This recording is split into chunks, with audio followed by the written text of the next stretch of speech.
everyone. It's a great pleasure to welcome all of you here on behalf of the Gandhi Development Trust.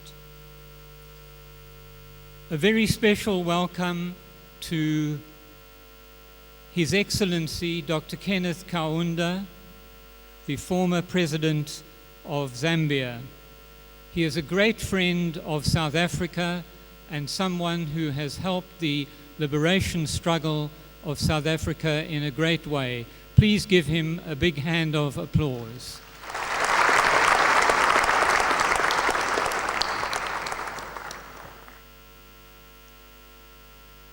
We welcome also some other special guests this evening.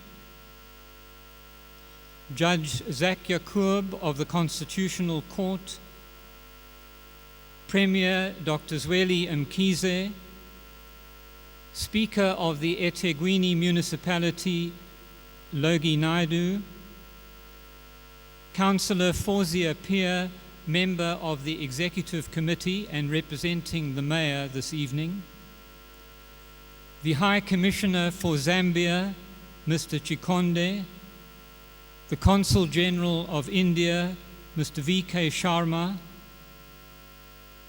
representatives of the U.S. Consulate, Najla Abdus Samad and Caesar and Chakala, and the Tibetan representative, Mr. Durji. And of course, everyone else, you are most welcome. Other very important guests, of course, are the awardees for the Satyagraha Award. There are 2 posthumous awards being given this evening.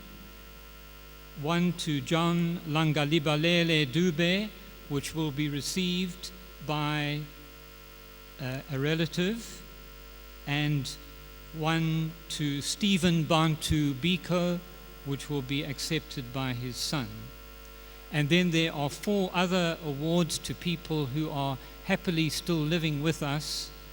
Reverend Sue Britton, Mewa Ramgobin, Dr. Dennis Goldberg, and Justice Zak Yaqub.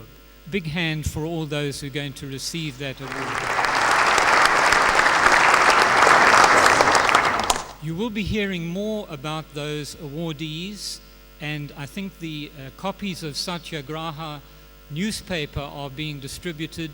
In that there is a special pull-out supplement with much more information about each of the awardees. The purpose of our award ceremony this evening is to promote the values of active non-violence, upholding human rights, the pursuit of justice, development, and peace for all. Our ceremony will begin now with a prayer. It will actually be a song. They say that those who sing pray twice. So this will be a double prayer, sung by the Jacob Zuma School from Inanda. It's in an area called Ink, that's Inanda, into Zuma, Kwamashu. I think they've added a P to that, so it's now Pink. Phoenix is also, I think, going to be part of that. So we ask them to come up and lead us in the song of prayer.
been asked to tell you a bit about the Gandhi Development Trust.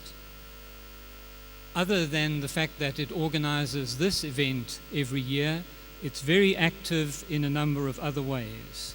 It's a not-for-profit organization and has PBO status, public benefit organization, promoting the values of peace and non-violence through various social outreach and development programs in schools and communities. It has many partnerships with local and overseas bodies. It has a program on climate change advocacy, journalism and social development internships, forums, workshops, lectures, conferences and seminars on critical issues, and an annual speech and essay contest, and of course this International Peace Award, and also the Great Salt March each year. In addition, as you see tonight, you have the Satyagraha newspaper that is an alternative source of news and information and which supports all our programs and projects. I think one of the most important things about that newspaper is it is distributed to over 200 schools all over this province. Some people who have very limited access to reading material and information. And we'd especially like to tell you this evening about a whole new emphasis on early childhood development, recognizing what a formative time this is in the life of a child, recognizing that small children are exposed to violence in their own homes and communities, how much they need to see alternative models of how people can relate to each other in non-violent ways. So we are trying to expose preschool children to messages of non-violence and peace. We've identified a gap in early childhood development, and that is learner and teacher support material aimed at promoting non-violence. We want to let you know about a special colloquium which will be held on the 2nd of October this year in this hall of the Durban City Hall from 2 to 5 p.m. It will be aimed at all those who are involved in the early childhood development sector. They will work in tables of 10, each with a skilled facilitator, and it will be an opportunity to reflect on the best ways to teach peace and non-violence to preschool children. Now, I think we're ready for the Mayor's message, are we?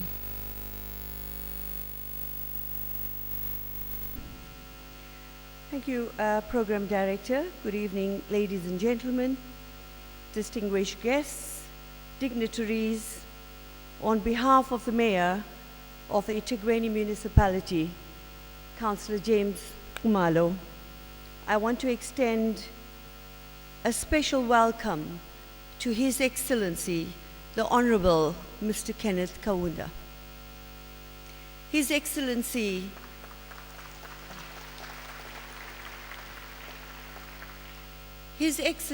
as erstwhile President of the Republic of Zambia, an eminent supporter of South Africa's liberation, struggle for freedom, peace and prosperity, we are honored to have you in our presence in our City Hall this evening. I have pleasure in extending a warm welcome to all the distinguished recipients of the prestigious Satyagraha Award. Our progressive and people-centered municipality, the city of Durban, and our citizens are deeply honored to be invited to participate in this colorful gala celebration. Dr. Zweli Lawrence Mkhize, Honorable Premier of KwaZulu-Natal Government, Provincial Chairperson of the African National Congress, Ms. Ila Gandhi, respected freedom fighter, former ANC member of the Parliament, founder of the Gandhi Development Trust and the Gandhi Luthuli Peace Awards. MEC Ravi Pillai and all mayors, Ms. Lulu Dube, representing the family of Dr. John Langi Balele Dube, Mr. Mewaram Gubin, peace activist, former ANC Member of Parliament and custodian of the Phoenix settlement, the High Commissioner of India, the High Commissioner of Zambia, and the Consul General of India. The Honorable Justice Zach Yaqub, eminent human rights lawyer and freedom fighter, Dr. Dennis Goldberg, a distinguished leader of the anti-apartheid liberation movement, fellow comrades, counselors, colleagues, distinguished dignitaries and guests, and all protocols observed. Ladies and gentlemen, as the city government that thrives on recognizing, acknowledging, and honoring the human endeavor of our citizens, we want to salute the Gandhi Development Trust for recognizing an extraordinary number of highly decorated people. Let me take this opportunity to recognize the work of the board members of the Gandhi Development Trust. They are Gerald Patrick Carney, Ila Gandhi, Vasu Devan Goundan, Kidar Ramgoban, Uma Meshri. Only last week, the Tigweni Living Legends Awards were presented to 11 renowned citizens. Living Legends honors some of Africa's greatest citizens, of which His Excellency Dr. Kenneth Kaunda is clearly one such global citizen of African legacy. Our legendary citizens, of which some among the celebrated award winners today have grown up in our communities and neighborhoods and have added value to the places from which they have been identified as iconic and leading figures of the people of our city.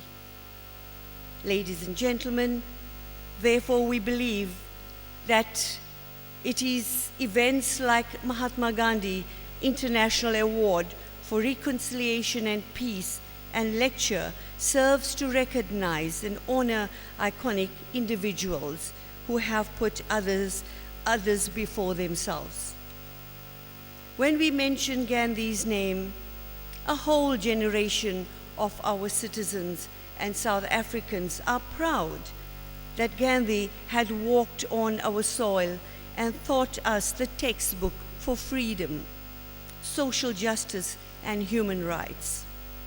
Durban is the home where Gandhi started his work. South Africa is a land which transformed Mohammedas Karamchand Gandhi into a Mahatma and saint.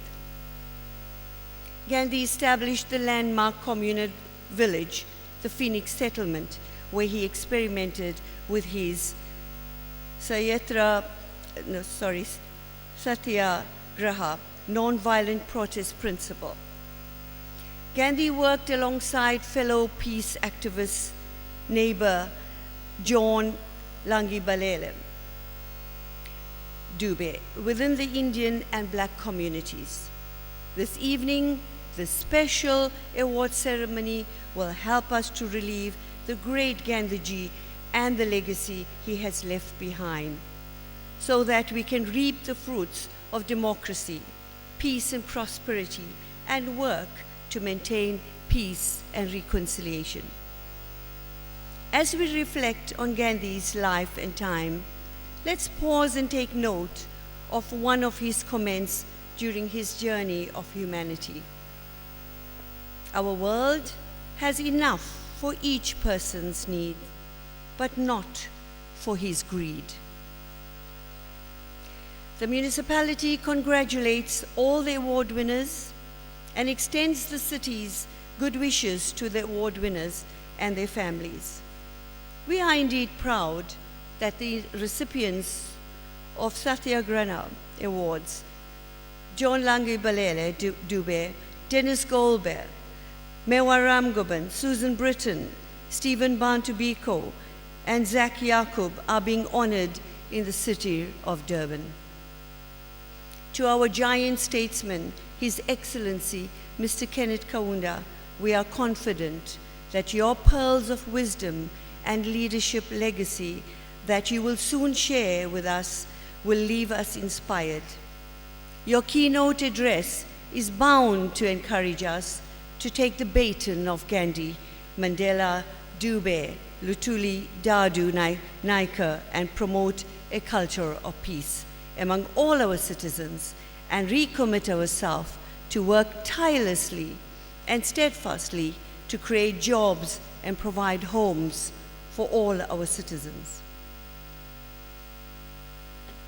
The Tegweni municipality endorses the Mahatma Gandhi International Award for Reconciliation and Peace. We thank the Gandhi Development Trust for giving us the singular honor today. Thank you very much. Ngiyabonga.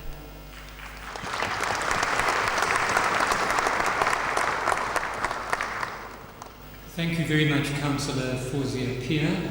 We are now going to view a DVD on His Excellency Dr. Kaunda.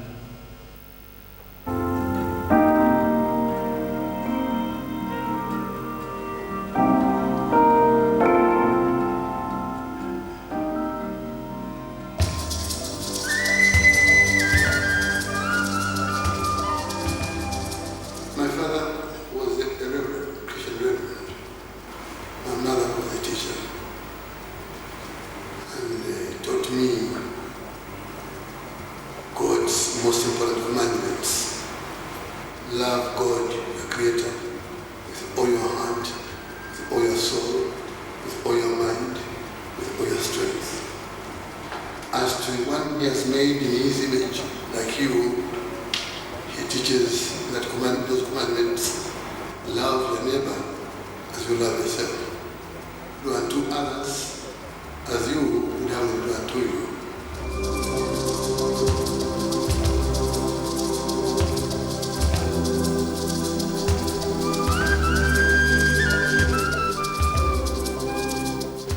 Love them across tribe, across even faith, whether it is Islam, Christian, Buddhist, whatever, yeah, all praying one God. Becoming a teacher was more or less a response to those commandments, to try and help others get something from education, something similar to what I got from those teachers who were trained. Growing up teaching, I began to see certain things in life which were not in keeping with these commandments.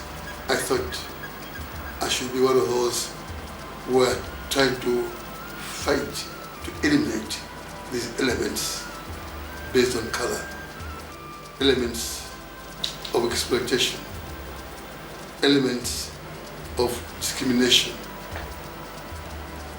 Because of this, I thought I should join this struggle to put things right.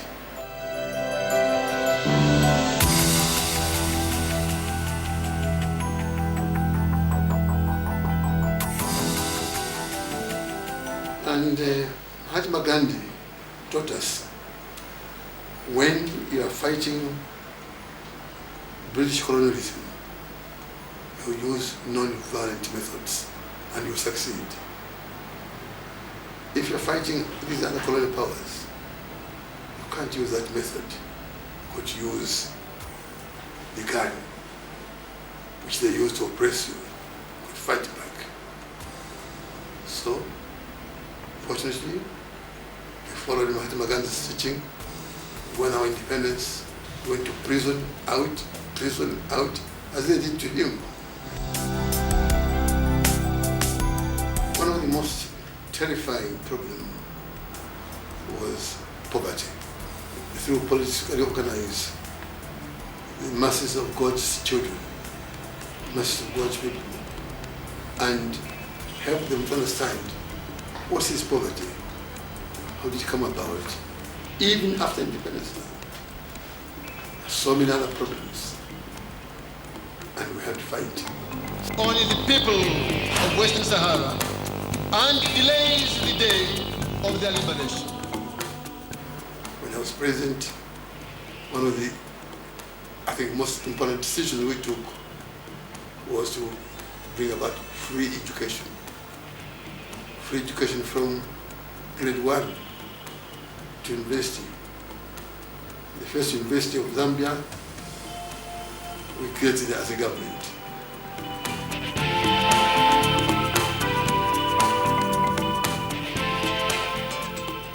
Fighting AIDS, at the same time, continue to fight poverty, which I did when I was in government. We're organizing various areas of human endeavor, and we're still fighting now AIDS.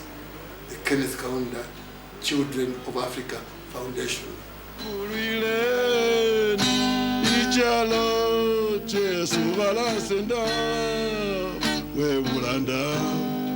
Ichalo chireya ushe tukachitashane.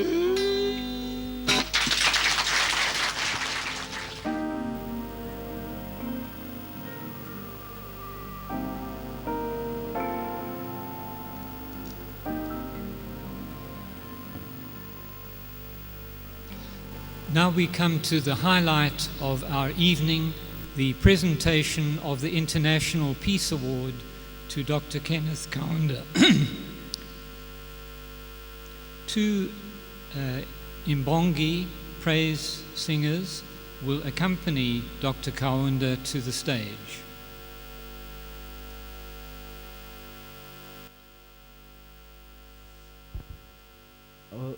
Okay, Kenneth Kaunda Kwanda ababekhuluma ngaye. Okay, Kenneth Kaunda Kwanda ababekhuluma ngaye okuhle, ingakho namhlanje umlando uvuka uvuswa, ingakho namhlanje umlando uvuka uvuswa. Lenkondlo bengafisa ukuyihayisa ngekho, bengifisa ukuyihayisa khona njengoba esakhona. Abanye bakholela ukuthi akasekho, ngapha mina ngikholela ukuthi usakhona ngoba namhlanje lakhe igama lisakhona. Hayibo, basakhona abantu la, phela yena wazakhela igama, ingakho nathi ke lakhe igama, sizakhele lethu igama. Phela yena lenkondlo bengifisa ukuyibhala, bese ngithatha amazwana ngibeke kule award azoyithola namhlanje, ukuze le award ayithola namhlanje izokhuluma amagama ombongi. Ihayi ngomzabalazo awuzabalazele emzabalazweni, ingakho phela namhlanje umlando uvukwa. Phela uKenneth K Kaunda Kwanda okuhle ababekhuluma ngaye, iZambia neNingizimu Afrika wayihlanganisa, kodwa ngamandla akhe egcineni wayihlukanisa. Nodlame wala kanzima lela magama amabili kuphela, ukuthula noxolo, uxolo nokuthula. Elela wena nami nawe sidukela ukuthina silahla amagugu, sewashonaphi ukudlulisa kombiko. Inkinga yethu ukuthi sonke la sizunge somsindo wokuthula. Babekuphi laba? Sisemzabalazweni phela thina sazabalaza, kukubi kunzima. Babengekho bona, noma sebengasibuka baseye basibize ngamakhehla. Abanye abazi imisebenzi yethu basibize ngomakade bona. Vele kade kwakusa sibona umuntu omnyama kwelakithi eshawa indima. Into ayikhulumayo ifana nothuli beyiphebeza beyichitha, basidlisa ngolasentshonalanga bezama ukukhwabanisa izinqondo zethu. Labo ababelandela ibhodwe eliconsayo babazuza, bachema nabasentshonalanga basidayisa. Sasala thina salwa samlwela umuntu omnyama, kwathiwa silwa nemithetho egcindezela abantu abamnyama basithatha basivalele endlini ezimnyama kuzo lezo nsimbi ezimnyama sakuveza ukukhanya kumuntu omnyama ama-Afrika namanje semnyama kodwa amandla awethu vele ngisho kwasekuqaleni nelizwe kwakwelethu elethu sadala abaholi abanobhala entanyeni abavuma ngo-elethu ukubukisa ngathi ezweni lethu uyazi kodwa badlala ngathi mhlambe nathi ngabe sikude nentuthuko pho-ke akusenani njengoDavide wayebukeka emncinyane eGoliyathi njengababulali benyathi abadla imhlathi badule bashintsha ukwenza uma befuna uqeda bathakathi nathi sasinabo abethu e-Afrika oDavide uKenneth David Kaunda kwakungomunye wabo abashintsha ukwenza izamba bayenza abuseka yakhuleka kubanikazi banikazi nami le nkondlo ngiyinikela ngazi ukuthi ukuchitheka kwegazi ngane e-Afrika kwaphela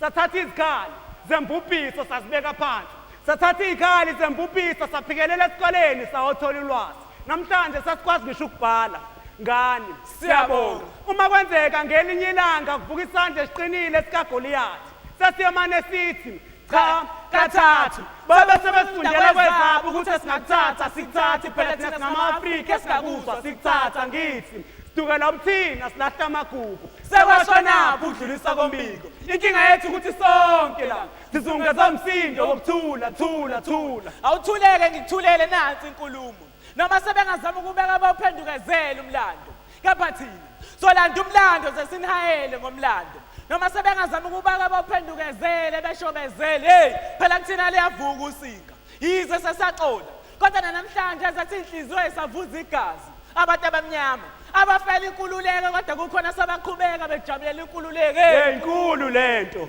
Kenneth KK Kwanda okuhle bebekhuluma ngaye eAfrika wayiletha ukuthula noxolo nathi njengembonga namhlanje soqopho wethu umlando ngoba la soletha ukukhohlwa hayibo soletha ukukhohlwa kepha singakhohlwa amaqhawethu azabalaza emzabalazweni kanzima sibala nabo KK Kenneth Kwanda okuhle bebekhuluma ngaye ingakho namhlanje umlando uvuka uvuswa ingakho namhlanje umlando uvuka uvuswa sidukela kuthina silahla amagugu sekwashonapho ukudlulisa kombiko inkinga yethu ukuthi sonke la sizungeza umsindo wokuthula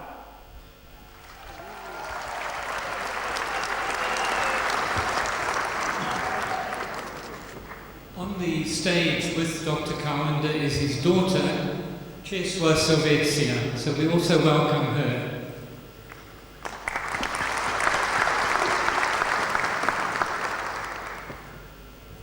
Vasu Goundan, one of the trustees of the Gandhi Development Trust, will now introduce Dr. Kaunda.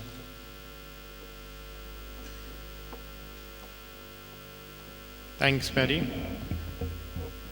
Premier, distinguished guests, ladies and gentlemen, it's a singular honor for me to introduce one of the greatest sons of Africa, better known to everybody as KK, characteristically known for the white handkerchief that he has carried for decades as a sign of peace to all in the world. Dr. Kaunda is a former educator, and before his life in politics, he was dedicated to the freedom of Zambia and Southern Africa. In 1964, he was elected Prime Minister and then President of Zambia. As President of Zambia, one of his greatest achievements, and I think all Zambians ought to be thankful for that, was the fact that he gave free education to all Zambians from primary school to university.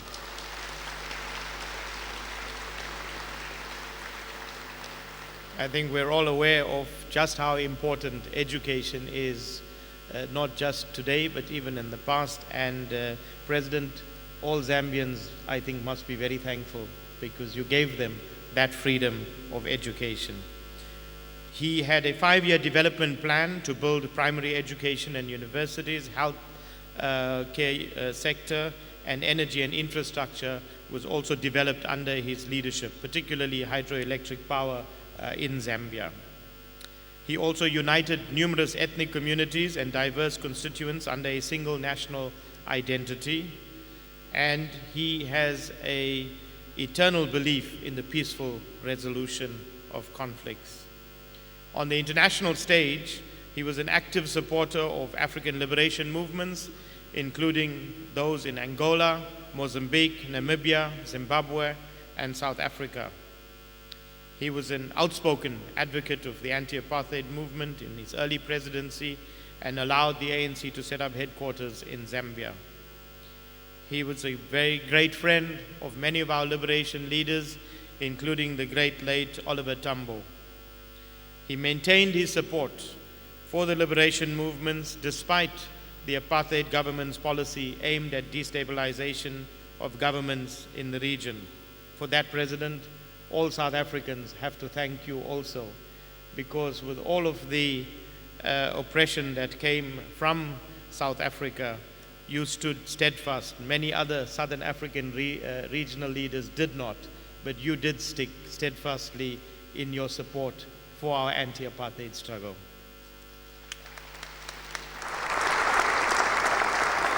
He was chairman of the Frontline States in 1985 and called for the release of Nelson Mandela and the unbanning of the ANC and PAC. He played a critical role in solving territorial disputes between Somalia and Kenya in 1960. He was then president of the Pan-African Freedom Movement for East, Central, and Southern Africa, and chairperson of the Organization of African Unity from 1970 to 1971, and from 1987 to 1988. When he resigned from politics in 1991, President Kaunda set up the Children of Africa Foundation. He was an active player in raising awareness and advocacy to fight HIV/AIDS, and his foundation has worked with the UNDP to improve health and nutrition throughout various African countries. You have seen from the video that President Kaunda is an accomplished singer, and I'm sure he will entertain us this evening with one of his songs. But apart from being an accomplished singer, he's also an accomplished author, and he has written numerous books, including Zambia Shall Be Free, his biography, Letter to My Children, written whilst he was president, and A Humanist in Africa. And President Kaunda is a known humanist globally. He's also a vegetarian. That's why you will be having vegetarian food this evening also. Now that's because the Gandhi Development Trust, we follow Gandhian principles, and you will have your vegetarian food. I also know that President Kaunda has, I think, only 2 meals a day. So we can all take a leaf out of his book. We look much slimmer if we had 2 meals a day. President, I want to take this opportunity now, again on behalf of South Africans. This is a very significant moment for us to have you in South Africa. And when we sat as the Gandhi Development Trust to decide on who we should award this 2012 award, we selected unanimously yourself. The reason for that, President, is because it also coincides with the 100th anniversary of the African National Congress. And there is no greater supporter on this continent of the African National Congress than yourself.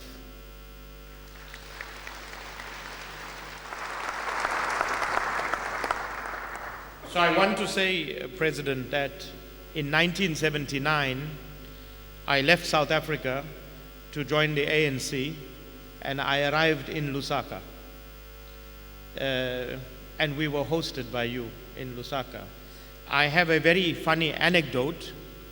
It was about a week after I had arrived in Zambia, and you remember this was 1979, so it was quite tense in South Africa.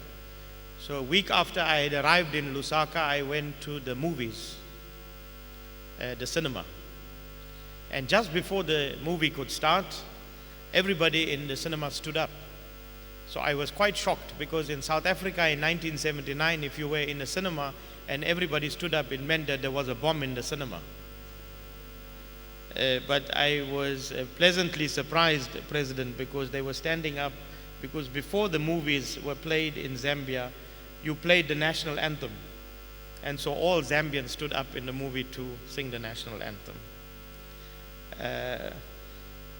In 2005, President Kaunda received a doctorate from the University of KwaZulu-Natal.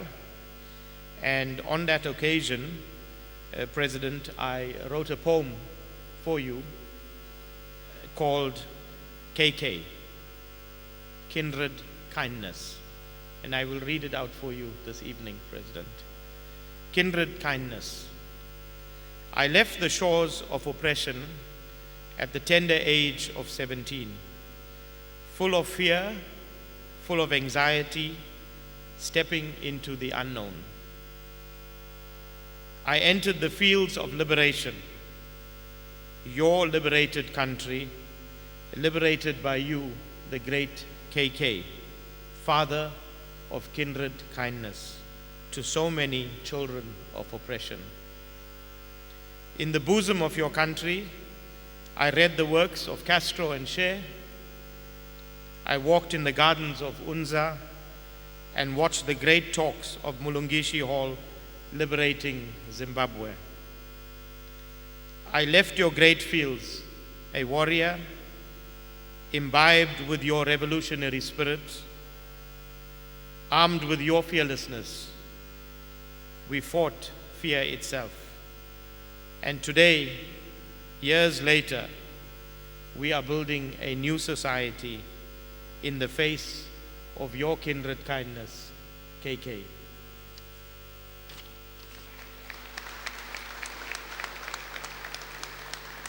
Ladies and gentlemen, it's my pleasure now to read out the citation that will be on the award that will be presented to President Kenneth Kaunda.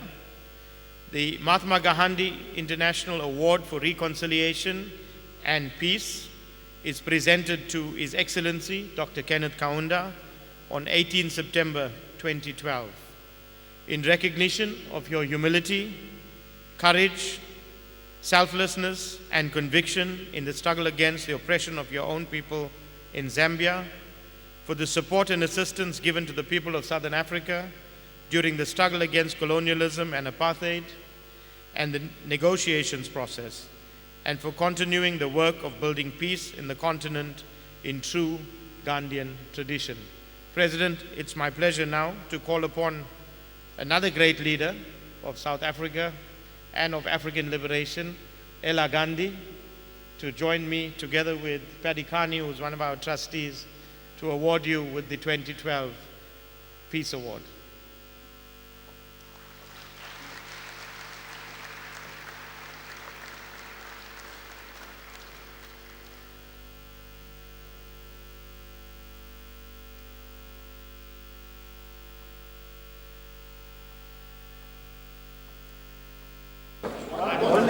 One Africa. One nation.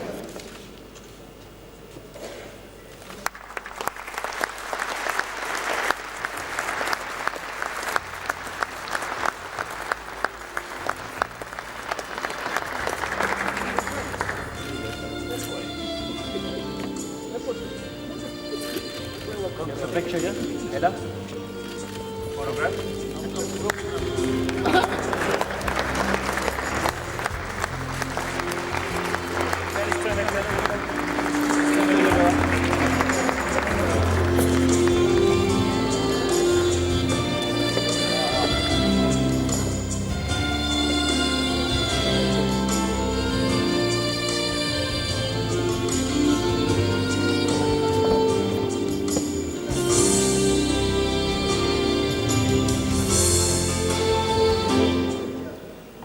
Now, it's a great pleasure to invite Dr. Kaunda to address us and maybe to sing for us.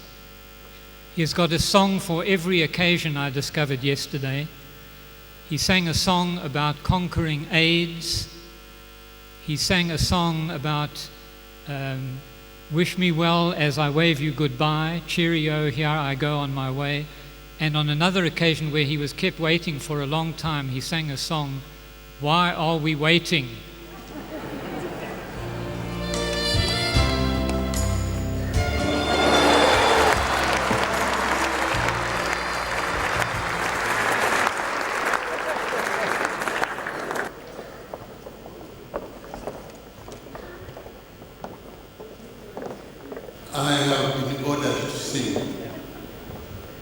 I've got to obey. Orders are given to be obeyed.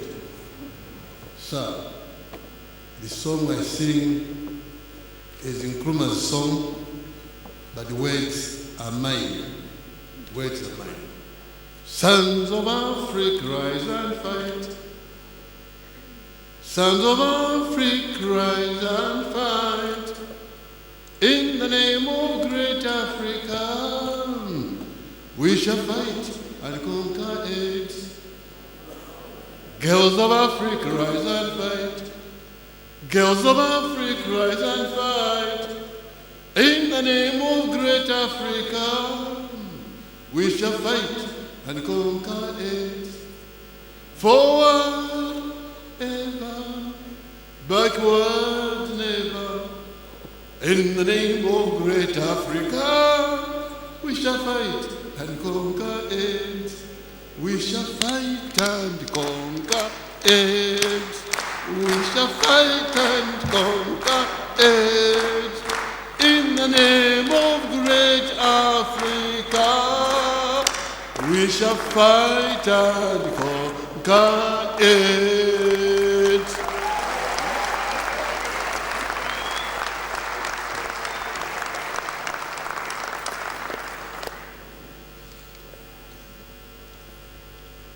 I think before I start,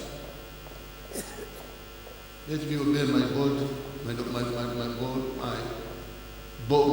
board chairman, and remember that I could not have done much what I did without the help of my dear wife.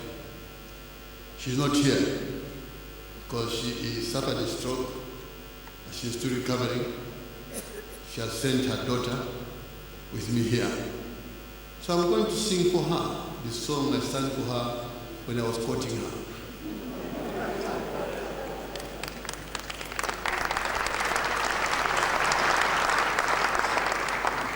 I remember the night in your arms, underneath the pagan moon, dreaming away on a pillow of palms, as we watched the pagan moon.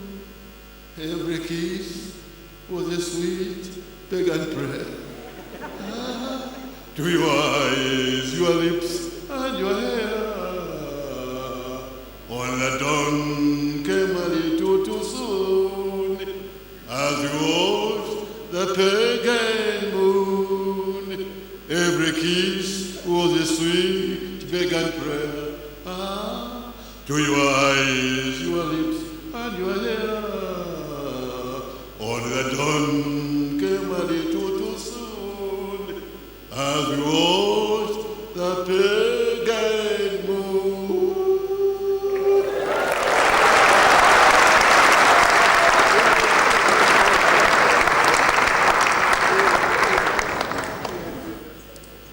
Yeah.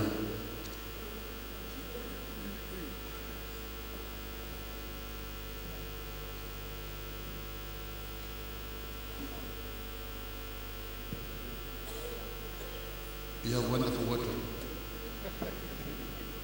I'm enjoying it.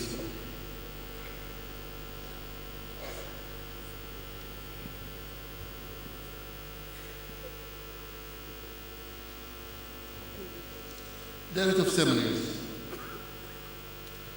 the President of Council of Natal Province, His Worship Mayor of the City of Durban, members of the Gdt Development Trust, distinguished invited guests, ladies and gentlemen. I'm greatly honored and privileged to be here in the beautiful city of Durban at the invitation of the Ghandhi Development Trust, whose aims are to promote Gandhian ideas of non-violence, reconciliation, empowerment, human rights, and social and economic justice. Given this organization's background, I sincerely believe that the Trust is contributing immensely immensely to the global consensus to keep alive the ideals and the principles which that great world statesman, Mahatma Gandhi, espoused and practiced to the letter in his lifetime. For he taught the world the power and effectiveness of non-violence, even when under extreme provocation, deprivation, denial of fundamental liberties, human rights, and self-determination. Ladies and gentlemen, I consider myself fortunate to have been considered for this prestigious award, for I have religiously believed and followed the Gandhian philosophy of non-violence. I wish in this regard to mention that during the difficult years of colonialism in my country, my colleagues and I who were involved in the freedom struggle remained faithful to the Gandhian teaching. I wish to recall with a deep sense of appreciation that in 1958, some Indian prominent businessmen who were resident in the then northern Asia contributed some funds to enable me to travel to India, a country which had already achieved self-determination and independence. The purpose of the visit was to go and consult the people who were involved in the Indian freedom struggle in order to compare notes on the tactics to be used in our similar struggle in my country. During my visit, I was taken to Port Banda, Gujarati, the birthplace of Mahatma Gandhi. I must say I was delighted to visit the birthplace of my guru and inwardly pledged to myself to uphold his philosophy and practice in my own country. Director of Assemblies, ladies and gentlemen, Mahatma Gandhi was a great revolutionary who, through the use of non-violent civil disobedience, inspires many people to follow his teachings. History has recorded that when asked to give a message to the people of the world about his philosophy, he would respond by saying, quote, "My life is my message," end of quote. Quote, "My life is my message," end of quote. I took it to mean that he meant to say that the way he lived was an effective way of communicating his ideals and principles of non-violence and truth. Yes, he sought to practice non-violence and truth in all situations, and that he advocated that others do the same, and that he advocated that others do the same. Ladies and gentlemen, there can be no doubt that Gandhi was inspirational to millions of people in this our world. Though he remained steadfast to non-violence, he personally experienced acts of segregation and racism, especially here in South Africa, where he practiced his legal profession for 21 years, from 1893 to 1914.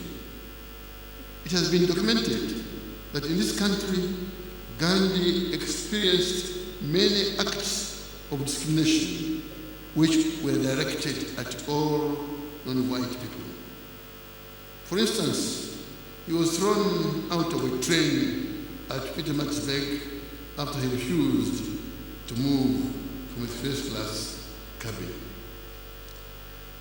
The next day, Gandhi mounted peaceful protest at that injustice and was allowed to travel in first-class cabin. Ladies and gentlemen, This was just one instance of many which Gandhi faced during his stay in South Africa. It was during a difficult era of extreme practices of racism and racial discrimination which millions of our people were subjected to. It is therefore no exaggeration to note that the indignities that were daily being visited upon all non-white people in South Africa were appalling and degrading, to say the least. There are ceremonies. In my own country, the colonial administration at that time behaved in a similar manner, where all services were provided on the basis of race. In the shops, for instance, the white people would use the door to do their shopping, where non-whites were served through pigeonholes and therefore subjected to the effects of the elements. It is a shame that segregation extended even to places of worship, schools, health services, and modes of transportation. There's assemblies. The issues I have briefly outlined above are well known to this august gathering. I need therefore not dwell on this matter in greater detail. For this occasion, I wish to illustrate the fact that the Gandhian principles on non-violence have had a lasting influence on me. Following the independence of Zambia in 1964, there were still many African countries that were under colonialism, some of them like Angola, Mozambique, Namibia, and Zimbabwe, all of which shared boundaries with Zambia. In the case of South Africa and Namibia, these were under the apartheid regime, which we fought vigorously. As will be recalled, apartheid was rightly declared by the United Nations to be a crime against humanity. Director of Ceremonies, I would like to mention that here in South Africa, the oppressed people initially sought to achieve change through peaceful means. Yes, our visionary and courageous leaders sought to chart out a peaceful way forward by adopting the Freedom Charter, which was adopted at Cape Town on 26 June 1955. This is a statement of core principles of the South African Congress Alliance, which consisted of the African National Congress and its allies, namely the South African Indian Congress, the South African Congress of Democrats, and the Colored People's Congress. I would like to emphasize that the Freedom Charter is a timeless document which has remained relevant as it was then, which has remained relevant today as it was then. In its preamble, the Freedom Charter states as follows, and I quote, "We, the people of South Africa, declare for all our country and the world to know that South Africa belongs to all who live in it, black and white, and that no government can justify claim authority unless it is based on the will of all the people." End of quote. It is clear that in their quest to achieve change, the oppressed people of South Africa sought to change the racist apartheid regime through peaceful means. However, as it is well known, the regime resorted to the use of brutal means to suppress the people's will and quest for change. Ladies and gentlemen, To cut the long story short, it is a well-known story. It is a well-known story that the colonial administration in Angola, Mozambique, Zimbabwe, Namibia, and South Africa continuously brutalized the innocent people who are merely asking for justice, equity, and fair play to prevail in their respective territories. Throughout the 1960s, 1970s, 1980s, my government supported the freedom struggles waged in the territories I mentioned above and elsewhere. We raised these issues at meetings at international fora through the Organization of African Unity, OAU, the Commonwealth, the Non-Aligned Movement, and the United Nations. We wanted to keep the issue alive, active on the agenda of the international community until justice had been achieved. The racist regimes in Rhodesia and South Africa continuously carried out armed raids against Zambia, often targeting our economic infrastructure such as roads and bridges, among others. As the freedom struggle reached its peak in the respective territories, we continue to be at the receiving end of the acts of aggression by the apartheid regime and its allies. Director of Ceremonies, ladies and gentlemen, despite the danger caused by the acts of aggression against us, and due to my deep belief in the Gandhian principles for non-violence, I sought to open discussions with leaders of the respective racist regime of South Africa with a view to influencing change through peaceful means. In August 1975, I met with then Prime Minister of South Africa, Mr. B.J. Foster.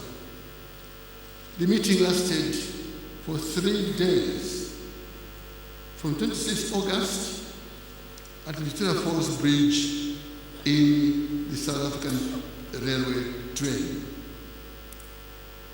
The Victoria Falls Bridge is boundary between my own country and Zimbabwe, then Rhodesia. During the meeting, I referred apartheid as an acceptable system of government and asked him that there was need for change to democratic rule. I also requested to release all the freedom fighters who were imprisoned by the racist regime, and also for him to influence the Rhodesian regime to release all the freedom fighters from prison. The meeting did not result in the release of freedom fighters. But that did not weaken my resolve. To soldier on. In 1982, I met the then Prime Minister of South Africa, Peter William Botha. The meeting took place in April 1982 on the border between South Africa and Botswana.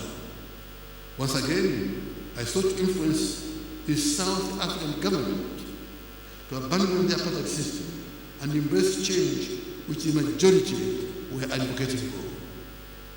I would like to mention that despite my appeals for peaceful change, they did not publicly acknowledge the need to bring about the desired change.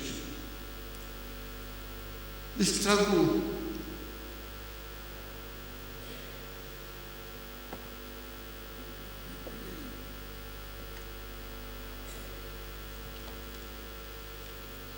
for change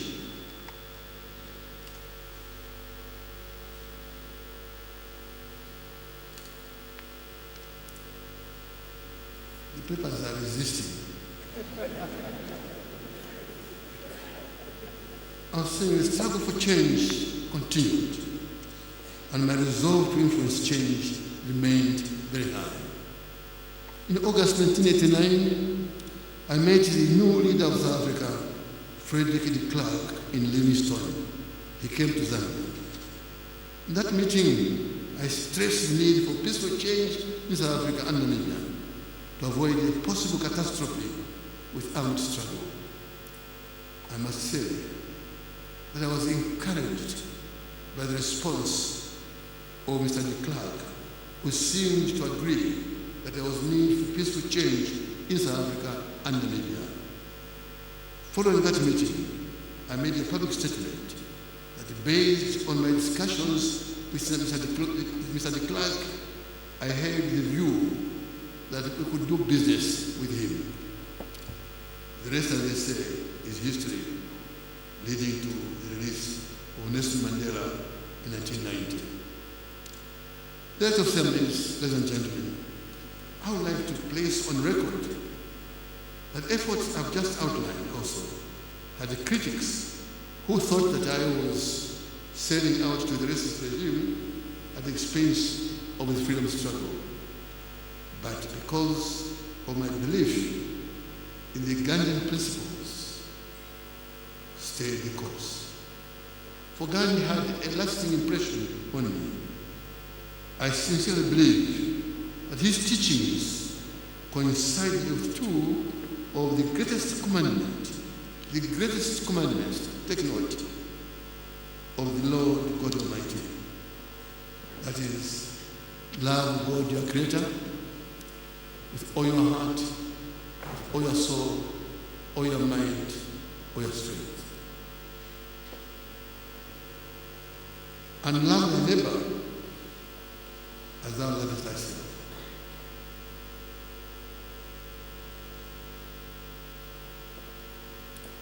Meaning, do unto others as you would love them do unto you. I was convinced, as I am today, that if these commandments were strictly followed, the system of apartheid would not have been introduced in this country.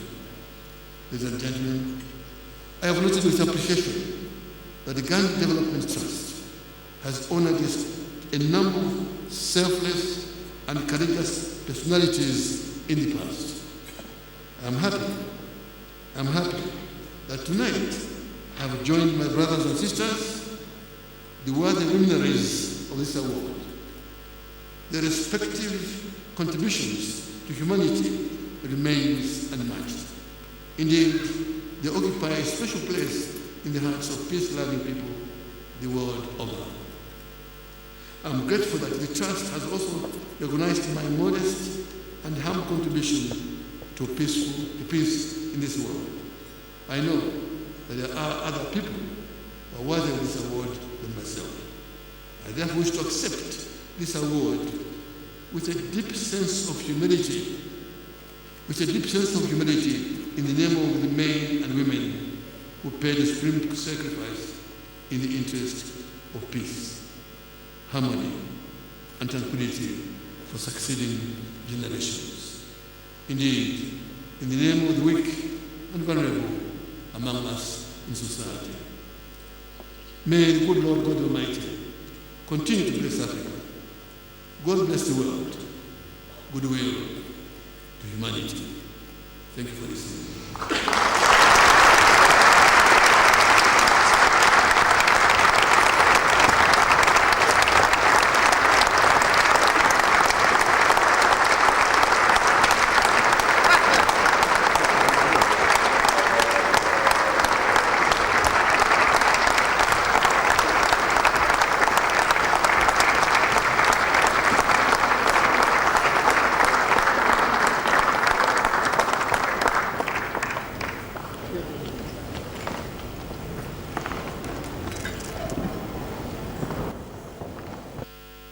Please be seated. The Jacob Zuma School Choir is going to sing for us again.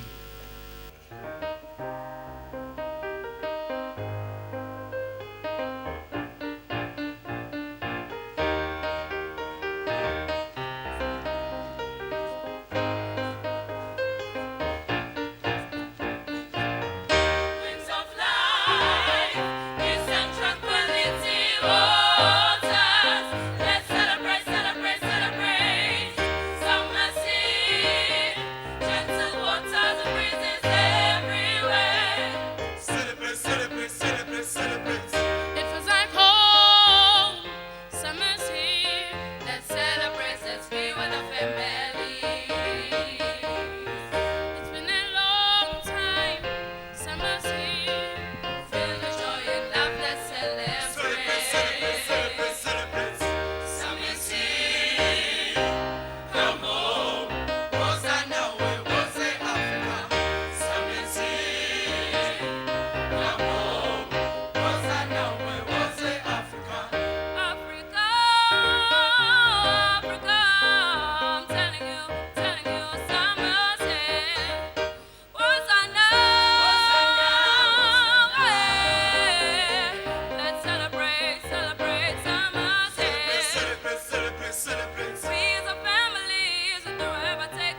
Once again, a big thank you to the choir. Can we give them a round of applause?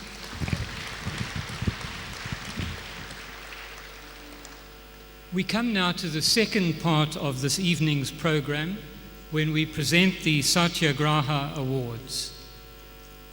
But before we do that, we will be watching a DVD about all those people who are going to be receiving that award.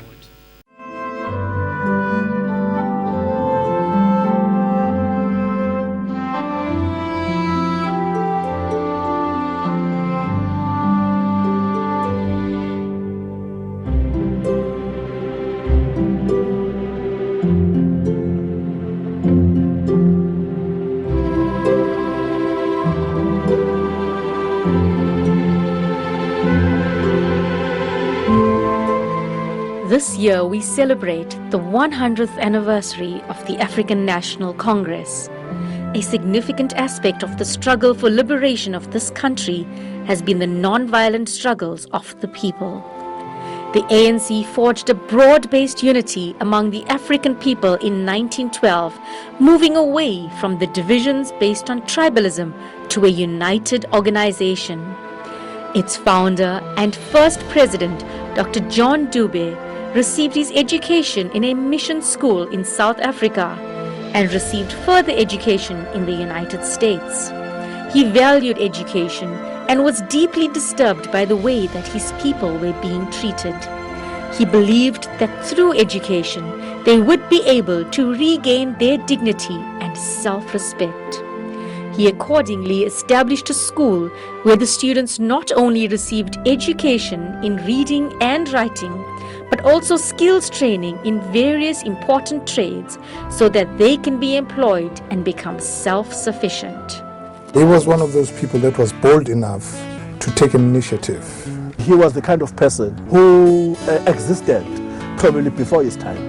And the ideas that he held dear then are still being practiced even today. Freedom. A black person must be free.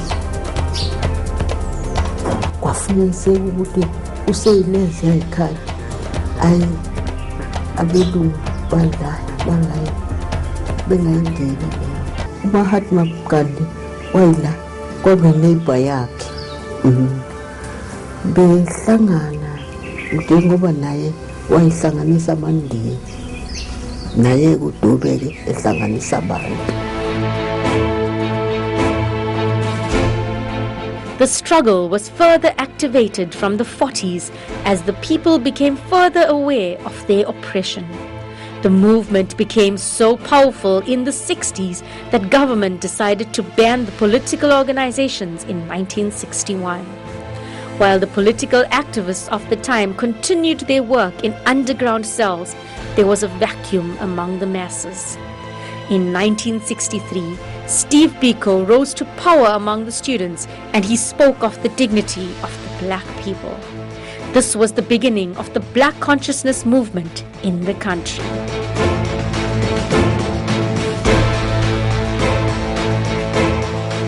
But while this movement among the students was beginning to grow in the country, many in exile began to organize strong support among academics and students for the liberation movement. The anti-apartheid lobby grew strong and was able to achieve boycotts of South African farm produce, expulsion of South Africa from international sports, and persuaded the leading artists to move a resolution in their conference to isolate South Africa. They pledged that no artist would perform in apartheid South Africa. Dennis Goldberg played a major role in setting up these anti-apartheid movements in various countries. In those days, he was quite a very energetic young man. When we saw comrades like Dennis, then we were so encouraged that now if they are not scared, why should we be scared?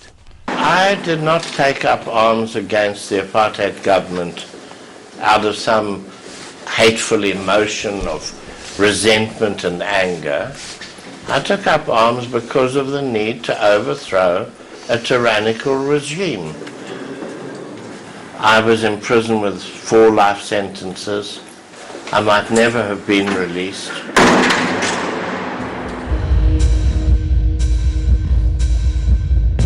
My wife and daughter were sitting up with friends the night before, waiting for the judge to decide whether he was going to hang us or give us some other sentence. I wish children didn't have to go through things like that. I have survived with honor, and I have been honored, and that's tremendous. I don't think you can ask for more than that. But young white men were forced to be conscripted into the defense force. Some resisted this and courted imprisonment.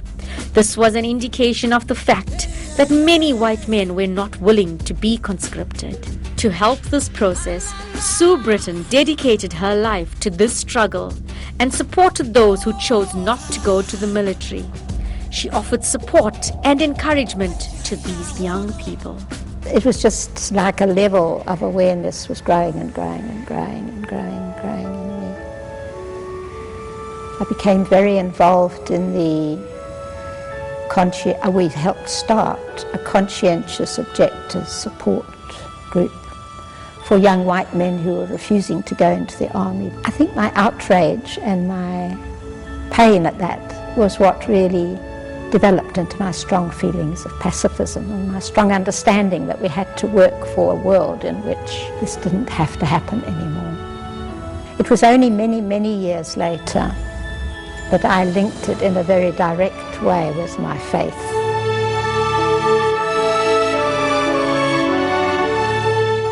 As years went by, the apartheid government introduced many notorious repressive laws and flouted international codes as they violated one after another of the basic human rights of the people. Their strategy was to repress all opposition and co-opt and divide the black people by introducing the Homelands Policy and the tricameral parliament. To oppose this, 6 leading members of the community occupied the British consulate, causing a worldwide stir. Among them was Mewa Ram Gobind. The manner in which he sacrificed from our lives, from his own time with his children, with his family, of his own income, just to give to others, was truly phenomenal. I was banned in 1965, again in 1971, then again in 1976, and again in 1981. So for those 17 years, I was both banned, house arrested and banished to this area. I believe it was South Africa's first parcel bomb sent to me in 1973, exploded in my office. And 3 of my children, Kedar, Kush, late Kush, and Asha were with me. Asha and Kush were slightly injured, but fortunately, all of us survived. Mahatma Gandhi and his vision for the world is more relevant now than ever before. That it becomes the bounden duty of all South Africans who subscribe to that vision. It becomes their bounden duty to make South Africa livable for all who live in it. The government continued on its route of repression. Many unjust laws were challenged by various conscientious lawyers. One among them was Zak Yaqub. I aligned myself largely with community organizations. The Durban Housing Action Committee was extremely important. The Natal Indian Congress was very important because it was an instrument towards the achievement of democracy. And I saw myself within the Natal Indian Congress as executing essentially the struggle for democracy under the overall supervision of the African National Congress. I went to a school for the blind, which was meant for Indian children only. There were 22 children there. And what amazed me about that experience later was how much our minds were controlled by the media at the time. we need to understand and acknowledge our own humanity and the humanity of all others, our own sense of value and the values of all others. We need to begin to understand how virtually everyone adds value, and we need to work very hard for the achievement of our democracy. Truth, non-violence, righteousness, peace. All values that these heroes were prepared to lay their lives for. We salute their courage and bravery, their integrity, and their service to the people of South Africa.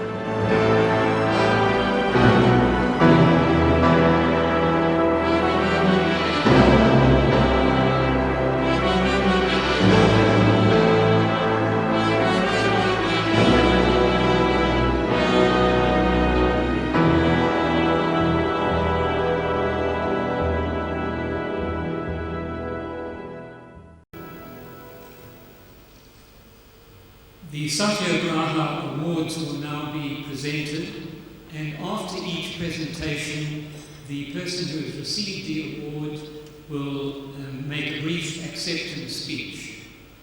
So we start with the award to Stephen Bantu Biko, to be accepted by Samora Biko.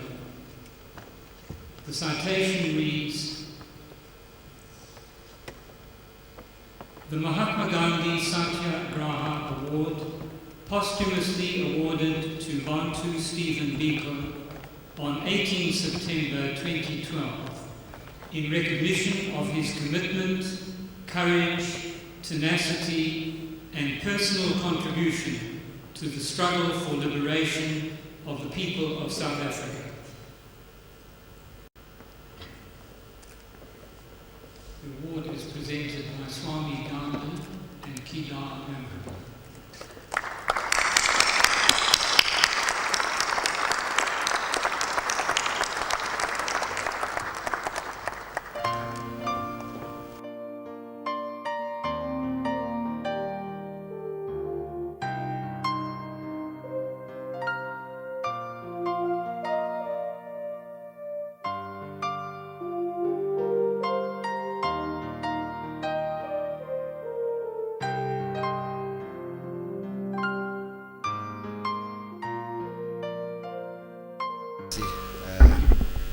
Premier Dr. Zolankize, distinguished guests, ladies and gentlemen, on behalf of the Biko family, I'm very honored to accept the Satyagraha Award bestowed posthumously upon Bantu Stephen Biko.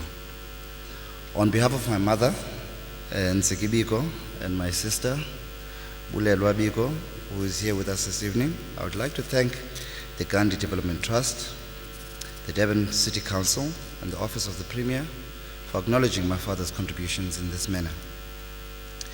I'd also like to acknowledge the presence this evening of Mrs. Obeno Amponsa, the Director of International Partnerships at the Steve Biko Foundation. Many of you will know that the Steve Biko Foundation was established by my brother Nkosinati in 1998 and is one of the primary avenues through which Steve Biko's legacy is kept alive. While many remember Biko as a philosopher, he was also a proponent of community development. Utilizing his approach, the foundation works in South Africa and in the international community to empower communities through interventions in areas of arts and culture, economic justice, sports, community health, education, and dialogue. This evening, I would also like to extend my greetings to His Excellency, Dr. Kenneth Kaunda, also a recipient of the awards this evening. I first had an opportunity to meet President Kaunda in 2007 when he joined the Biko family and the Steve Biko Foundation in commemorating the 30th anniversary of Steve Biko's death in detention. But even before I had an opportunity to personally meet President Kaunda, he of course lived large in my imagination. Dr. Kaunda and other African freedom fighters did much to inspire my father and his colleagues as they fought injustice here at home. In fact, President Kaunda's famous phrase, "One Zambia, one nation," so inspired the Black Consciousness movement that they adopted a version of it for themselves, "One Azania, one nation." So it is indeed very good to be in Durban this evening among so many old and new friends. Many of you will know that it was only 1 week ago, on the 12th of September, that we marked the 35th anniversary of Steve Biko's death in detention. As such, it is particularly fitting that we are here in KwaZulu-Natal, a place that helped to mold and shape Steve Biko. In 1964, Steve Biko came to Natal, where his elder sister, Ubukelwa, was already working as a nurse, to attend St. Francis College, a missionary school situated in Marion Hill. By this point in 1964, both Steve and his brother Kaya had been expelled from Lovedale due to Kaya's alleged involvement with POCO, the armed wing of the Pan-African Congress. Steve, who up until this point had no interest in politics whatsoever, was not only expelled from Lovedale but all government schools. It was through the intervention of his brother Kaya and members of his community in Ginsberg that Steve was able to attend Marion Hill. It was at Marion Hill, on the heels of his Lovedale experience, that Steve began exploring the contradictions between liberal teachings and the experience of black people. He felt let down that the principal and staff of Lovedale College, which aligned itself with the progressive liberal agenda, had acquiesced to the state and expelled him from school. During his time at Marion Hill, Biko corresponded with his former teacher at Lovedale, Father Errol Stubbs, to explore these issues of injustice. Stubbs, of course, who later became Biko's friend, edited some of my father's writings into what became the seminal work, I Write What I Like, a publication containing Biko's writings between the ages of 18 and 29. On completion of his matric at St. Francis College, Biko registered for a medical degree at the University of Natal Black Section. At that time, the University of Natal professed liberalism and was home to some of the leading intellectuals of that tradition. The University of Natal had also become a magnet, attracting a number of former black educators, some of the most academically capable members of black society, who had been removed from black colleges by the University Act of 1959. The University of Natal also attracted all law and medical students, some of the brightest men and women from various parts of the country and from various political traditions. Their convergence at Natal in 1960 turned the university into a veritable intellectual hub, characterized by a diverse culture of vibrant political discourse. The university thus became the mainstay of what came to be known as the Durban moment. At Natal, Biko hit the ground running. He was immediately influenced by and in turn influenced this dynamic environment. He was elected to serve on the Students' Representative Council of 1966-67 in the year of his admission. Although he initially supported multiracial students groupings, principally the National Union of South African Students, which is NUSAS, a number of voices on campuses were radically opposed to NUSAS, through which black students had tried for years to have their voices heard, but to no avail. Now, this kind of frustration, which white liberalism was not altogether unknown to Steve Biko, who had experienced similar disappointments at Lovedale. Come 67, Biko participated as an SRC delegate at the annual NUSAS conference held at Rhodes University. A dispute, of course, arose at the conference when the host institution prohibited racially mixed accommodation in the obedience of the Group Areas Act, one of the laws under apartheid that NUSAS professed to abhor but would not oppose. Instead, NUSAS opted to drive on both sides of the road. Firstly, it condemned Rhodes University officials while cautioning black delegates to act within the limits of the law. For Biko, this was another defining moment that struck a raw nerve in him. Reacting angrily, Biko slated the artificial integration of students' politics and rejected liberalism as empty echoes by people who were not committed to rattling the status quo, but who skillfully extracted what best suited them from the exclusive pool of white privilege. This gave rise to what became known as the best able debate, I suppose. were white liberals the people best able to define the tempo and texture of black resistance? This debate had a double thrust. On the one hand, it was aimed at disabusing white society of its superiority complex and challenging the liberal establishment to rethink its presumed role as a mouthpiece of oppressed. On the other hand, it was designed as an equally frank critique of black society, targeting its passivity that cast blacks in the roles of spectators in the course of history. The banning of the African National Congress and the Pan-African Congress and the imprisonment of the leadership of the liberation movement had foisted this debilitating culture of disengagement and acquiescence of black society. Biko argued that true liberation was possible only when black people were themselves agents of change. In his view, this agency was a function of a new identity and consciousness, which was devoid of the inferiority complex that plagued black society. Only when white and black societies address these issues openly would there be some hope for genuine integration and non-racialism. And so it followed that in 1968, the South African Student Organization was founded. SASO gave voice to the challenges black students were facing.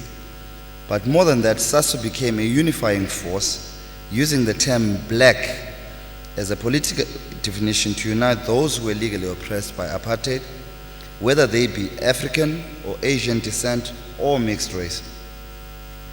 Within a decade, SASO, which began as a student movement, promulgated the message of black consciousness so thoroughly that it had moved well beyond campuses to society at large, joining workers, high school students, political actors into a national movement whose ideals were presented in organizations such as Black Community Programs and the Black People's Convention.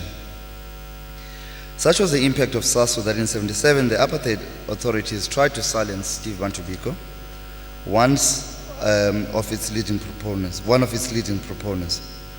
But as Biko himself prophetically said, it is better to die for an idea that will live than to live for an idea that will die. And tonight, as we remember the contributions of Kaunda, Biko, Gandhi, and so many other freedom fighters, the truth of his words ring true. In homage to those and so many other unknown and known who laid down their lives, let us continue to work for a more just and egalitarian world. In the words of my father, and I quote him, "We have set out on a quest for true humanity, and somewhere on the distant horizon we can see the glittering prize.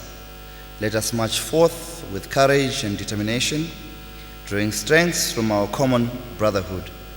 In time we shall be in a position to bestow upon South Africa the greatest gift possible, a more human face." I thank you.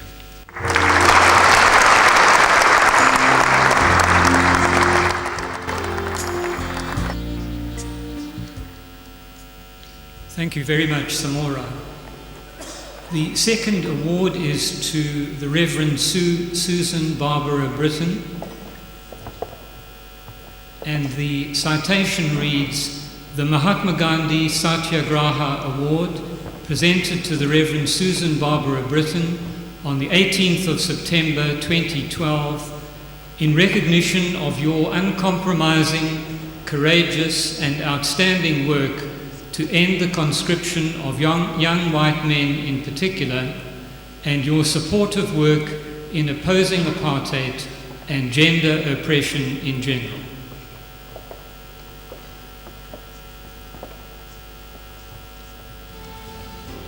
The award will be presented by Satish, no, not Satish, Kedar and Swami Gandhi.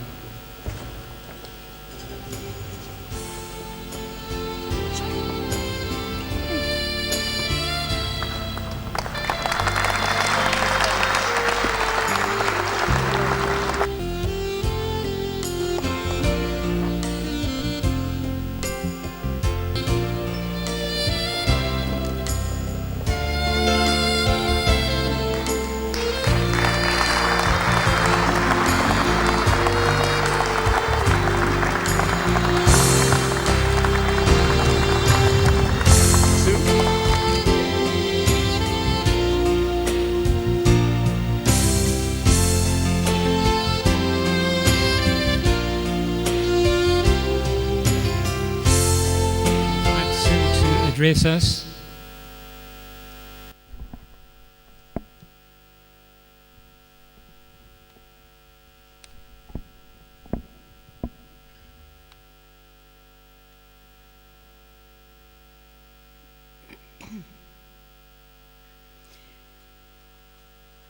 Friends, during the 1980s, the End Conscription campaign sought to conscientise white people about the role they were playing in the apartheid system, whether or not they were openly supportive of the regime. The ECC and its partner, the Conscientious Objectors Support Group, called for an end to forced conscription of all white men into the apartheid army and exposed them to the alternatives possible, ranging from exile to accepting a prison sentence as a demonstration of active non-violent rejection of the apartheid system. Undermining the military is a key tool of active non-violent resistance to an evil system.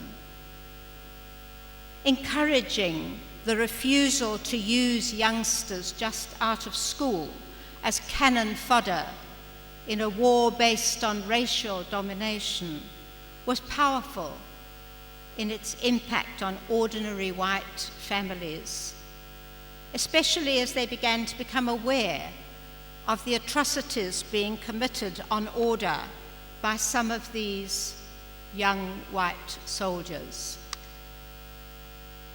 I use this as an example of the targeted activism that non-violent resistance can and needs to play in any oppressive society. Key to this activism is clear-headed analysis of the forces at play in any unjust system. To ask the question, why? Today, our challenge is to probe and analyse why the world and South Africa's socio-economic system is so skewed in favour of a small elite, while the majority struggle for a decent life. Why the very existence of planet Earth, our only home, is threatened by corporate greed and human selfishness. When Gandhi marched for the right of all to have salt, when conscientious objectors were willing to go to jail rather than serve in an unjust military, when Steve Biko was killed for promoting a system of humanity and justice for all, when miners go on strike for a just wage and face the intimidation of guns in the face of gross inequality of our economic system and the sheer greed of many of the elite, we know that the struggle for peace will always be a struggle for justice for all.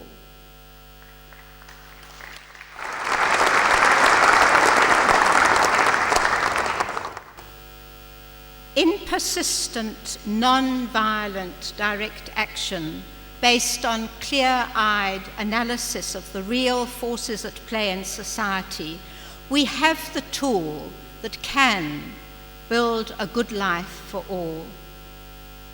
We cannot allow ourselves to be seduced by the pressures of today for conspicuous consumption and easy corruption, depriving the majority and destroying our world. We need to persevere in our calls and work for justice, without which there can be no peace. We need to see that all our action, whether for workers' rights or for access to decent housing, water, food for all, whether against rampant abuse of women or support for the Palestinian people's struggle, are part of the same struggle for humanity and a healthy planet to leave for our children and grandchildren. When I was asked to accept the Satyagraha Award, I was reluctant, feeling that what I've done in my life was not exceptional. I just had to do it. Many are doing much more. And now, in accepting this honor, I do thankfully acknowledge those who nominated me for the award, and I'm happy to accept it on behalf of all those friends, comrades, companions who encouraged and taught me so much, who raised my consciousness, who worked together for the goals of a truly peaceful, non-violent, just world, where all would be free to contribute to the struggle for justice and peace for all, and for our planet Earth, our only home. Thank you all so much. Together we have made a difference. Together we must continue the work. A luta continua.